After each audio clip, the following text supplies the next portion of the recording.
Bugünkü xəstəmizin 58 yaşı var. 3C mərhələdə Milli Onkologiya Mərkəzinə müraciət etmişdir.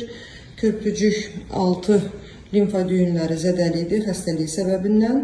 8 kurs polikimoterapiyasını aldığı hazırda limfa düyünləri tamamən sorulmuşdur, yəni patoloji durum yoxdur artıq. Amma gördüyünüz kimi süd vəzləri ödemlidir. Bu süd vəzini saxlamaq qətiyyən olmaz, çünki orada limfostaz var şiş hüceyrələrinin hesabına, deformasiya da var, areolada görürsünüz ki, çox staz vəziyyətindədir. Yəni burada o deməkdir ki, şiş hüceyrələri limfa damarlarının içərisindədir. Belə süd vəzidə orqan qoruyucu əməliyyat icra etmək olmaz. Ona görə bu süd vəzini tamamən götürürük xəstənin razılığı ilə, həm də ağır süd vəzləridir, onurğasına yükdür. Bir güllə ilə 2 dovşan vururuq. Digər tərəfdə isə xəstə süd vəzindən də ağırdır.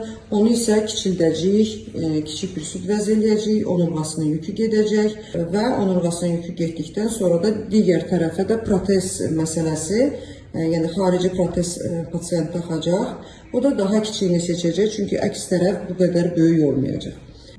Bölüşəcəm.